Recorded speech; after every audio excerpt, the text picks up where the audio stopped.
फिरौन उस वक्त मिस्र का बादशाह नहीं था, बल्कि एक बेसहारा, मुफलिस, आवारा इंसान था।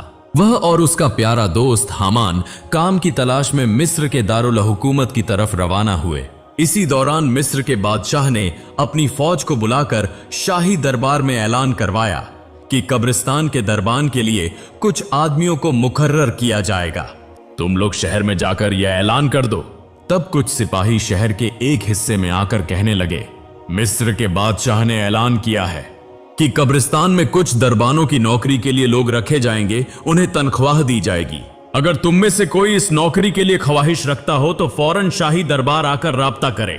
वह जब यह बातें ऐलान कर रहे थे तो फिरौन और हामान दूर से उन्हें देख रहे थे।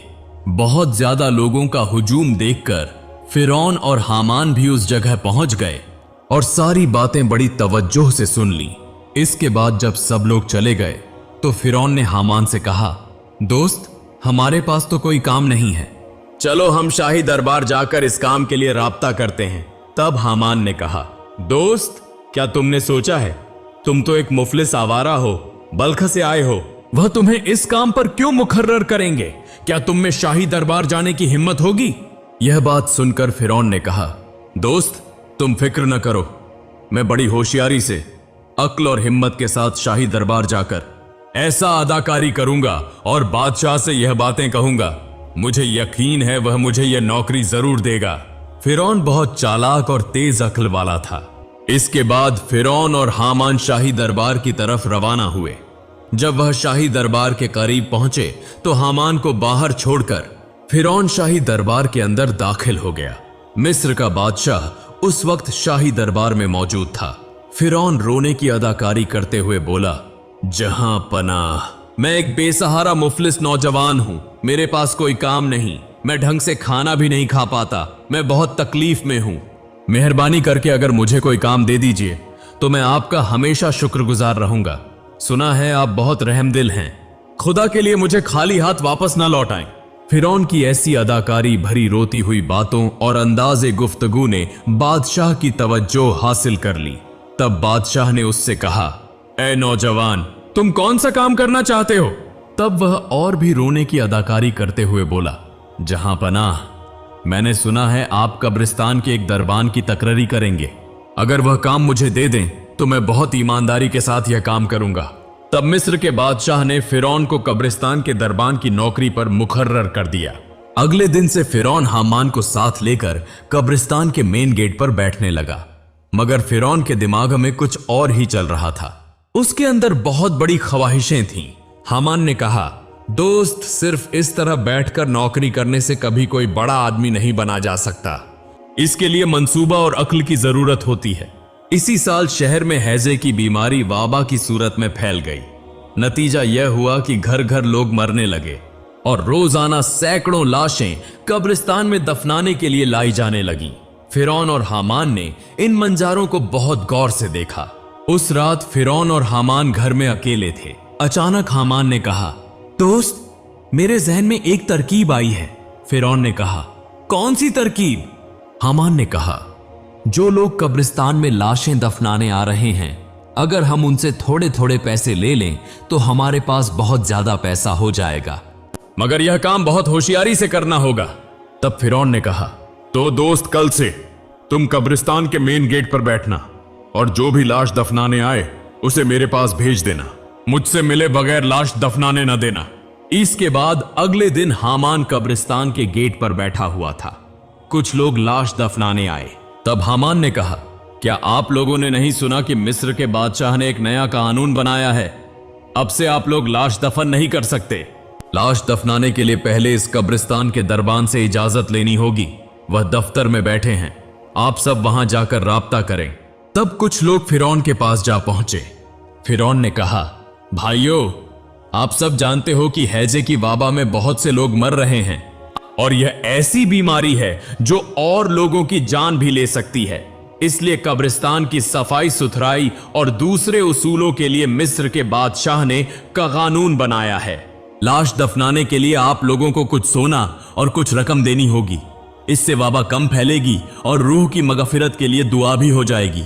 आम लोग उसकी बात से मुताफिक हो गए।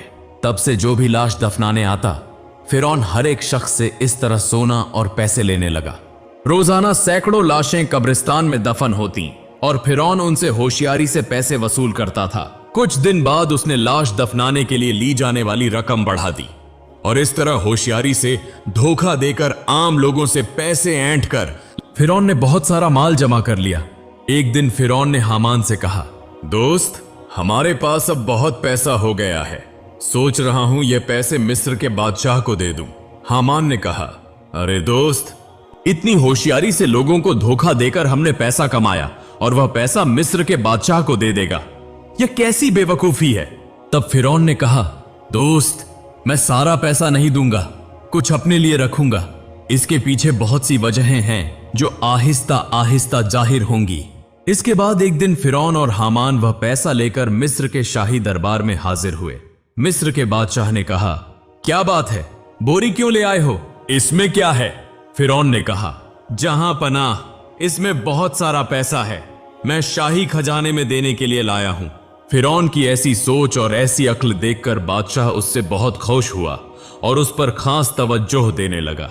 मिस्र के बादशाह ने सोचा, जिंदगी में उसने इतना ईमानदार आदमी बहुत कम देखा है, खुद कमाता है और फिर शाही खजाने में जमा कर देता है। तब बादशाह ने कहा, मैं तुम्हारे काम से बहुत खुश हूं, बताओ तुम क्या चाहते हो?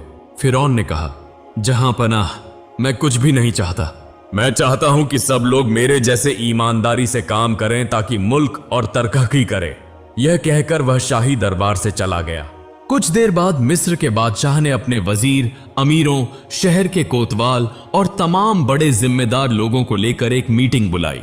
बादशाह ने कहा, इस लड़के ने जिस अकल से इतना पैसा कमाकर शाही खजाने में जमा किया है, यह वाकई काबिले तारीफ है। अगर हम इसी तरह छोटे छोटे पहलुओं पर भी नजर रखें तो शाही खजाने में बहुत पैसा आता रहेगा। सब इस बात पर मुताफिक हो गए। इसके बाद सब अपने अपने काम में मसरूफ हो गए। इधर यह खबर शाही दरबार से निकलकर शहर की गलियों में फैलने लगी। सब कहने लगे, वाकई एक अच्छा इंसान आया है जो लोगों का दर्द समझता है। इसके बाद एक दिन मिस्र के बादशाह ने फिरौन और हामान को शाही दरबार में बुलाया। तब बादशाह ने कहा, इस नौजवान को मैं आज से शहर का कोतवाल मुकर्रर करता हूं। यह नौकरी पाकर फिरौन और हामान बहुत खुश हुए और अपने घर वापस चले गए। फिरौन ने हामान से कहा, दोस्त, कल से कब्रिस्तान के दरबान की नौकरी तुम संभालो, हमें और बड़ा बनना है, मैं किसी नई अक्ल की तलाश में हूं। यह कहकर वह अपने कमरे में चला गया। इधर मिस्र का बड़ा वजीर बीमार होकर अचानक फौत हो गया। शाही दरबार सोग में डूब गया और मिस्र के एक सिरे से दूसरे सिरे तक लोग गम का इजहार करने लगे और सब कहने लगे, वाबा इतनी खतरनाक हो गई है कि बादशाह का बड़ा वजीर इतने हकीमों और इलाज के बावजूद मर गया। हमें सबको मुहतात रहना चाहिए। चलो हम सब बादशाह के दरबार में जाकर कोई हल निकालते हैं। इसके बाद सब बादशाह के दरबार जाने की तैयारी करने लगे और इधर मिस्र के बादशाह ने फिरौन के बारे में सोचा, क्योंकि पहले से वह उस पर खास नजर रखे हुए था और उससे खौफ भी था। इसीलिए उसने फिरौन को बादशाह का बड़ा वजीर बना दिया और हामान को शहर का कोतवाल मुकर्रर कर दिया। एक रात फिरौन ने हामान से कहा, दोस्त, मैं इस तरह वजीर बनकर नहीं रहना चाहता, मैं चाहता हूं कि मिस्र बल्कि पूरी दुनिया का बादशाह बनूं। हामान ने कहा, दोस्त, कभी अपने आप को देखा है? अपने आप को क्या समझता है? सिर्फ जुबान से कहने से बादशाह नहीं बना जाता, इसके लिए और मंसूबा और अकल की जरूरत होती है। फिरौन ने कहा, ठीक है दोस्त, कल देखना मैं क्या अकल लगाता हूं। इसके बाद अगले दिन फिरौन मिस्र के बादशाह के पास गया और फिर रोते हुए कहा, जहां पनाह, मैं कई दिनों से देख रहा हूं कि वाबा की वजह से मुल्क के लोग बहुत तकलीफ में हैं। उनका दुख देखकर मेरी आंखों में आंसू आ जाते हैं। जहां पनाह, मेरी एक दरख्वास्त है, अगर आप मुल्क के लोगों का 2 साल का खिराज माफ कर दें तो सब बहुत खुश हो जाएंगे और मुल्क के लोगों की माली हालत बेहतर हो जाएगी। तब मिस्र के बादशाह ने कहा, नहीं वजीर, यह मुमकिन नहीं, क्योंकि 2 साल का खिराज माफ करने से शाही खजाने को जो नुकसान होगा उसे पूरा करना बहुत मुश्किल होगा। मैं तुम्हारी यह दरख्वास्त कबूल नहीं कर सकता। तब फिरौन ने कहा, जहां पनाह, इन 2 सालों में मुल्क के तमाम लोगों का खिराज देने के लिए जितनी रकम दरकार होगी वह सारी रकम मैं अपने जाती खजाने से और अपनी तनख्वाह से आपके शाही खजाने में जमा करा दूंगा। यह बात सुनकर मिस्र का बादशाह हैरत से गंग रह गया। वह दिल ही दिल में सोचने लगा, ऐसा नेक इंसान शायद दूसरा कोई नहीं। शाही दरबार में सब लोग साकित हो गए। फिर तालियों और तारीफों से दरबार गूंज उठा। अगले ही दिन से यह खबर आग की तरह मिस्र के एक सिरे से दूसरे सिरे तक गली कूचों में फैल गई। लोग उसकी तारीफ करने लगे, एक दूसरे से कहने लगे, वाकई ऐसा वजीर हमने कभी नहीं देखा जो अपनी सारी दौलत अवाम के लिए कुर्बान कर दे।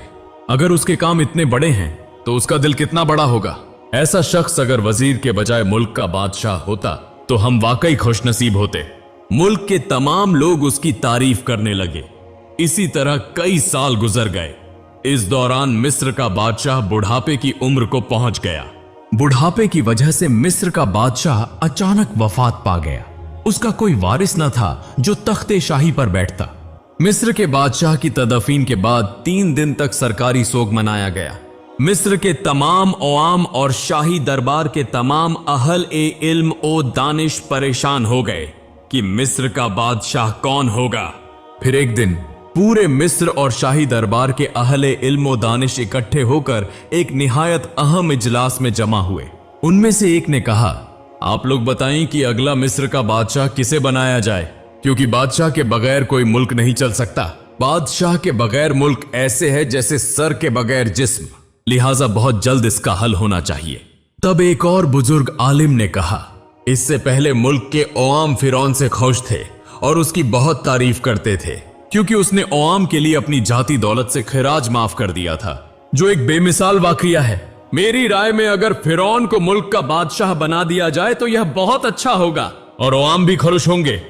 इस बात पर सब मुताफिक हो गए। आखिरकार इस नौजवान को दूसरा रामेसिस यानी फिरौन का लकब दिया गया, जो एक दिन आवारा और मुफलिस था। वह मिस्र का बादशाह बन गया। फिरौन के मिस्र का बादशाह बनने के बाद उसने अपने दोस्त हामान को वजीर के अहदे पर मुकर्रर किया। फिरौन पहले ही बहुत चालाक, तेज अक्ल और बुलंद ख्वाहिशात वाला था। जो कुछ उसने सोचा था आज उसका ख्वाब पूरा हुआ। अब वह बहुत मगरूर हो गया। एक दिन जब कोई मौजूद न था तो फिरौन ने अपने दोस्त हामान से कहा, दोस्त, अपने दिल की सबसे बड़ी ख्वाहिश आज मैं तुम्हारे सामने जाहिर करता हूं। अब मैं मिस्र का शहंशाह हूं। मैं जो कहूंगा अवाम को वही करना होगा। तुम कल से ऐलान करवा दो, मैं सिर्फ बादशाह नहीं, मैं तुम्हारा रब हूं। मैं ही तुम्हारा माबूद हूं। लोग मेरी इबादत करेंगे। यह बात सुनकर हामान मुस्कुराकर बोला, दोस्त, अपने पहले दिनों को याद करो। हर चीज की एक हद होती है। तब फिरौन ने कहा, क्या तुम मेरा भला नहीं चाहते? अगर चाहते हो तो मुझे अच्छा मशवरा दो। तब हामान ने कहा, देखो दोस्त, अगर तुम इस तरह सीधा अपने आप को रब कहोगे तो कोई नहीं मानेगा। मुल्क के तमाम पढ़े लिखे और समझदार लोग तुम्हारी मुखालफत करेंगे और तुम्हें इक्तिदार से हटा देंगे। इसके अलावा बनी इस्राइल के लोग हजरत यूसुफ अलैहिस्सलाम के दीन की पैरवी करते हैं। वह सिर्फ अल्लाह को रब मानते हैं। वह तुम्हें रब नहीं मानेंगे बल्कि मुखालफत करेंगे। इस तरह तुम जल्द ही अवाम के दिलों से मिट जाओगे। पहले मुल्क के लोगों को जाहिल बनाना होगा। मुल्क से तालीम का निजाम खत्म करना होगा। जब लोग जाहिल और नादान हो जाएंगे तब तुम जो कहोगे वह मान लेंगे। तब फिरौन ने कहा, ठीक है, जो बातें मैं तुमसे कह रहा हूं तुम कल मुल्क के सब लोगों को बता देना। इसके बाद अगले दिन हामान ने तमाम फौज को मुल्क के मुख्तलिफ हिस्सों में भेज दिया। फौज ने ऐलान किया, मुल्क के बादशाह ने हुक्म दिया है कि अब से पूरे मिस्र में तालीमी निजाम में बड़ी तब्दीली लाई जाएगी। इसलिए जब तक नया हुक्म ना आए तमाम स्कूल, मदरसे और तालीमी इदारे बंद रखे जाएं। बादशाह के हुक्म के बगैर अगर कोई तालीम का निजाम चलाएगा या किसी चालाकी से पढ़ाएगा तो उसे सजाए मौत दी जाएगी या उसे कत्ल कर दिया जाएगा। यह ऐलान करके फौज चली गई। इस तरह कई साल गुजर गए। पढ़े लिखे लोग बूढ़े होकर एक एक करके मर गए और इधर मुल्क में तालीम का निजाम बंद होने की वजह से लोग जाहिल और नादान बन गए। नतीजतन वह अच्छे बुरे की तमीज करने के काबिल न रहे। मिस्र का बादशाह जो कहता वह आंख बंद करके मान लेते। एक दिन फिरौन ने ऐलान किया, मैं तुम्हारा रब हूं, तुम मेरी इबादत करो। तुमने जो छोटी छोटी मूर्तियां बना रखी हैं सब तोड़ दो और मेरी मूर्ति बनाकर पूजा करो। मैं तुम्हारा रब हूं, जो मेरी बात न मानेगा उसे कत्ल कर दिया जाएगा। इसके बाद पूरे मिस्र में जुल्म और सितम बढ़ता चला गया। इसके खिलाफ बोलने की किसी में हिम्मत न थी। फिरौन के पास एक अजीब ताकत थी। उसके महल के पास एक दरख्त था जिसके पत्ते शाखें और टहनियां ऐसी खासियत रखती थीं कि जो भी उन्हें दवा के तौर पर इस्तेमाल करता उसकी बीमारी ठीक हो जाती। इस अजीब ताकत को देखकर मिस्र के जाहिल लोग फिरौन को खुदा मानने लगे। इस तरह मिस्र के लोग दो गिरोहों में बंट गए, किप्ती कौम और बनी इसराइल। किप्ती कौम ने फिरौन को मान लिया था, इसलिए उन पर कोई जुल्म नहीं होता था, और बनी इसराइल ने नहीं माना, इसलिए वह अक्लियत में आ गए। एक दिन हामान ने कहा, दोस्त, मुल्क के तमाम लोग तुम्हें खुदा मान चुके हैं, मगर बनी इसराइल तुम्हें नहीं मानते। वह तुम्हें आम इंसान समझते हैं, क्योंकि वह हजरत यूसुफ अलैहिस्सलाम के सच्चे दीन के परोकार हैं। मेरे ख्याल में झूठे वादों से उन्हें काबू नहीं किया जा सकता। यह बात सुनकर फिरौन बहुत गुस्से में आ गया। फौरन अपनी तमाम फौज के साथ बनी इसराइल के पास जाने के लिए रवाना हो गया। वहां जाकर फिरौन ने कहा, मैं तुम्हारा रब हूं, मुझे रब मान लो। जो इस हुक्म की नाफरमानी करेगा वह सख्त सजा पाएगा। तब बनी इसराइल के कुछ मुअज्जल लोगों ने कहा, इंसान अल्लाह की मखलूक है, इंसान कभी रब नहीं हो सकता, और तुम भी एक इंसान हो। हम तुम्हें बादशाह तो मानेंगे मगर रब नहीं मानेंगे। तुम हमारे खुदा नहीं हो, हमारा खुदा वह अजीम अल्लाह है जो पूरी कायनात का परवरदिगार और तमाम मखलूकर का खालिक है। यह सुनकर फिरौन और ज्यादा गजबनाक हो गया और वहां से वापस चला आया। अगले दिन से उसने बनी इसराइल पर सख्त जुल्म और सितम शुरू कर दिया, यहां तक कि उन्हें जलीलो ख्वार कर दिया। उनसे इंतहाई हकीर काम करवाए जाते, जैसे बैतुल खला साफ करना वगैरह। इस तरह उन पर जुल्म बढ़ता रहा, मगर वह कभी अल्लाह के दीन से नहीं हटे। मगर फिरौन मजीद मगरूर, मजीद जालिम और मजीद जाबिर बन गया। मुफसिरीन के मुताबिक फिरौन ने इसी हाल में 400 साल हुकूमत की, मगर इन 400 सालों में एक दिन के लिए भी वह बीमार नहीं हुआ। बनी इसराइल के मर्द औरत सब जुल्म और सितम में मुब्तिला थे, मगर सिर्फ एक औरत ऐसी थी जिसे वह कोई नुकसान न पहुंचा सका। वह थी मां आसिया। मां आसिया निहायत दीनदार, खूबसूरत और बाकिरदार थीं। वह हजरत यूसुफ अलैहिस्सलाम के सच्चे दीन की परोकार थीं और अल्लाह की रहमत ने उन्हें नुकसान से बचाए रखा। और इसी तरह जब पूरा मिस्र मायूसी के अंधेरों में डूबा हुआ था, इसी वक्त एक हैरतअंगेज वाकया पेश आया। अल्लाह ताला ने एक अजाब भेज दिया। मिस्र का नील दरिया सूख गया। नतीजतन पूरे मिस्र के लोग पानी के लिए फरियाद करने लगे। आखिरकार सब लोग फिरौन के शाही दरबार में हाजिर हुए और सर झुकाकर कहने लगे, ए हमारे खुदा, आपने यकीनन सुना होगा कि मिस्र का नील दरिया सूख चुका है। लोग पानी के लिए तड़प रहे हैं। अब तो बहुत से लोगों की जबान पर यह बात आ रही है कि अगर हमारा बादशाह पानी का इंतजाम न करे तो हम उसे खुदा नहीं मानेंगे। यह बात सुनते ही फिरौन की आंखें गुस्से से लाल हो गईं। तकब्बुर से उसका सीना तन गया, मगर उस वक्त उसने कुछ नहीं कहा। सर उठाकर गर्जदार आवाज में बोला, तुम फिक्र न करो, मैं तुम्हारा खुदा हूं। जैसे भी हो, बहुत जल्द पानी का इंतजाम कर दूंगा। कल ही देख लेना, नील दरिया मेरे हुक्म से बहने लगेगा, पानी से भर जाएगा। फिरौन की जबान से यह बात सुनकर लोग कुछ उम्मीद लेकर अपने अपने घरों को वापस लौट गए। रात के वक्त फिरौन अकेला अपने कमरे में गहरे ख्याल में डूब गया। वह दिल ही दिल में सोचने लगा, मेरे पास तो कोई ताकत नहीं, मैं धोखे से यहां तक पहुंचा हूं। अगर यह बात आवाम को मालूम हो गई तो मेरी इज्जत खाक में मिल जाएगी और मुझे कोई खुदा नहीं मानेगा। असल में तो तमाम ताकतों का मालिक, पूरी कायनात का पालने वाला अल्लाह ही है। मुझे कोई चाल चलनी होगी। अगले दिन सुबह फिरौन ने तमाम फौज को हुक्म दिया, तुम तैयार हो जाओ, अभी नील दरिया के किनारे रवाना होना है। तब एक सिपाही ने कहा, हुजूर, नील दरिया तो सूख चुका है, एक बूंद भी पानी नहीं है, वहां जाकर क्या करेंगे? फिरौन गरज उठा, नादान, क्या तुम नहीं जानते कि मैं खुदा हूं? मेरे हुक्म से नील दरिया फिर पानी से भर जाएगा। सिपाही कुछ हैरान होकर देखने लगे और कुछ खौफ के मारे खामोश रहे। इसके बाद फिरौन अपने मुंतखब सिपाहियों को लेकर नील दरिया के किनारे पहुंचा। दरिया के किनारे खड़े होकर फिरौन ने बुलंद आवाज में चीख कर कहा, ए नील के दरिया, क्या तू मेरी बात नहीं सुनता? मेरे हुक्म से अभी पानी बहा दे और पूरे मिस्र को भर दे। लेकिन दरिया में पानी ना आया। नादान फिरौन जानता था कि हर चीज का मालिक सिर्फ अल्लाह है, मगर वह अपने गरूर में अंधा हो चुका था। फिर भी लोगों के सामने अपने झूठे खुदाई दावे को कायम रखने के लिए जान तोड़ अदाकारी करता रहा। बार बार पानी न आने की वजह से वह परेशान हो गया। अगर दरिया में पानी न आया तो अवाम उसे खुदा नहीं मानेंगे इसी सोच ने उसे बेहद बेचैन और मुस्तरिब कर दिया। बहुत सोच विचार के बाद फिरौन कुछ सिपाहियों को साथ लेकर शादुल-अला नामी मैदान में जा पहुंचा। वहां पहुंचकर फिरौन ने सिपाहियों से कहा, तुम सब यहां खड़े रहो, मैं कोई न कोई तदबीर कर रहा हूं। यह कहकर वह चालाकी से अकेला ही पास की एक वीरान गुफा में दाखिल हो गया। इसके बाद वह सजदे में गिर पड़ा, रोते हुए कहने लगा, ऐ निहायत मेहरबान, ऐ रहमत के समंदर, तेरी ताकत की कोई हद नहीं, तेरी रहमत की कोई इंतहा नहीं। मैं तेरा अदना बंदा हूं, तू तो रहमत का समंदर है। इस अदना बंदे की दुआ कबूल फरमा, मेरी इज्जत बचा ले, दुनिया में मेरा वकार कायम रख, आखिरत में मैं तुझसे कुछ नहीं चाहता। अगर चाहे तो मुझे जहन्नम की आग में जला देना, मगर दुनिया में मरी इज्जत बचा ले। ऐ अल्लाह, अगर नील दरिया में पानी ना आया तो बहुत से लोग प्यास से मर जाएंगे। बहुत से मासूम बच्चे, औरतें, बूढ़े और बूढ़ियां मौत की आगोश में चले जाएंगे। ऐ मेहरबान, मासूम बच्चों ने तो कोई गुनाह नहीं किया, कम से कम उनका ख्याल करके मेरी यह दुआ कबूल फरमा ले। तेरी रहमत की कोई हद नहीं, और अगर मेरी इज्जत खाक में मिल गई तो मैं लोगों के सामने हंसी का निशाना बन जाऊंगा।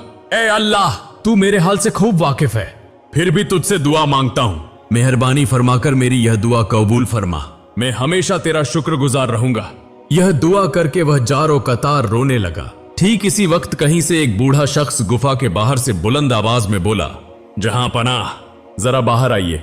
अचानक फिरौन चौंक उठा। तब उस बूढ़े ने कहा, जहां पनाह, मैं आपके सामने एक शख्स की शिकायत पेश करना चाहता हूं, आप इंसाफ करें। फिरौन ने कहा, तुम कौन हो? तुम्हें यहां किसने आने दिया? यह तो इंसाफ की जगह नहीं है, कल शाही दरबार में आना, मैं तुम्हें इंसाफ दूंगा। तब बूढ़े ने कहा, मगर मैं इंसाफ सुने बगैर नहीं जाऊंगा, जरूरत पड़ी तो मैं आपको बाहर आने भी नहीं दूंगा। यह सुनकर फिरौन बहुत गुस्से में आ गया, मगर वह उस वक्त मुसीबत में था, इसलिए कुछ न बोला। बेपरवाही से बूढ़े से कहा, अच्छा अब बताओ क्या कहना चाहते हो? तब बूढ़े ने कहा, जहां पनाह, एक शख्स बिल्कुल नाफरमान है, वह अपने मालिक की बात नहीं मानता, हालांकि उसका मालिक उसके साथ हुस्ने सुलूक करता है, उसे खाना देता है, लिबास देता है, मगर वह एक बार भी शुक्र अदा नहीं करता। तो बताइए, ऐसे शख्स के साथ क्या करना चाहिए? तब फिरौन ने कहा, ऐसे गुलाम को नील दरिया में डुबोकर मार देना चाहिए। तब बूढ़े ने कहा, क्या आप यह बात कागज पर लिखकर दे सकते हैं? फिरौन ने कहा, जरूर, क्यों नहीं। फिर उसने यह बात कागज पर लिखकर बूढ़े के हाथ में दे दी और बूढ़ा वहां से रुखसत हो गया। वह बूढ़ा कोई और नहीं बल्कि अल्लाह का फरिश्ता था, हजरत जिब्रील अलैहिस्सलाम। जैसे ही वह गुफा से बाहर निकलने लगा, सिपाहियों की चीख पुकार सुनकर वह घबराकर गुफा से बाहर आया और नील दरिया की तरफ देखा। नील दरिया पानी से लबरेज हो चुका था। यह देखकर वह बहुत खुश हुआ। इसके बाद फिरौन अपने लश्कर के साथ दोबारा शाही दरबार वापस आ गया। यह खबर चारों तरफ फैल गई। मिस्र के हर कोने में सरगोशियां शुरू हो गईं। लोग एक दूसरे से कहने लगे, हमारे बादशाह, हमारे खुदा फिरौन ने अपनी ताकत से नील दरिया में फिर से पानी जारी कर दिया है। एक के बाद एक लोग शाही दरबार में आने लगे। शाही दरबार लोगों से भर गया। उन्होंने सर झुकाकर कहा, ऐ हमारे खुदा, आपने हमें मौत के मुंह से बचा लिया, हम इस एहसान को जिंदगी भर नहीं भूलेंगे। फिरौन उस वक्त गरूर से सीना फुलाकर हंसते हुए बोला, तुम डरो मत, मैं बहुत बड़ी ताकत का मालिक हूं। नील दरिया में पानी लाना मेरे लिए कोई बड़ी बात नहीं, इससे भी बड़े मौजिज़े में दिखा सकता हूं। लोग उसकी बातों से और भी मशहूर हो गए। वह फिरौन को खुदा कहकर पुकारने लगे और नादान फिरौन अपनी पिछली सारी बातें भूल गया। वह भूल गया कि असल ताकत का मालिक कौन है, भूल गया कि एक अल्लाह की रहमत के बगैर वह एक बूंद पानी भी नहीं ला सकता था, बल्कि वह अपने गरूर में और ज्यादा डूबता चला गया। खुद को यूं समझने लगा जैसे वाकई वही सब कुछ का मालिक हो। सालों पर साल गुजर गए। फिरौन के जुल्म सितम में और इजाफा होता गया। रियासत चलाने में वह पहले से भी ज्यादा सख्त हो गया। उसके दिल में गरूर पहाड़ की तरह बुलंद हो गया। प्यारे नाज़रीन, इसके बाद क्या हुआ? अगर आप देखना चाहते हैं तो जरूर कमेंट में बताएं। हम अगली वीडियो के साथ हाजिर होंगे। तब तक अल्लाह रब्बुल आलमीन आप सबको सेहतमंद रखे, खैर आफियत में रखे। आमीन।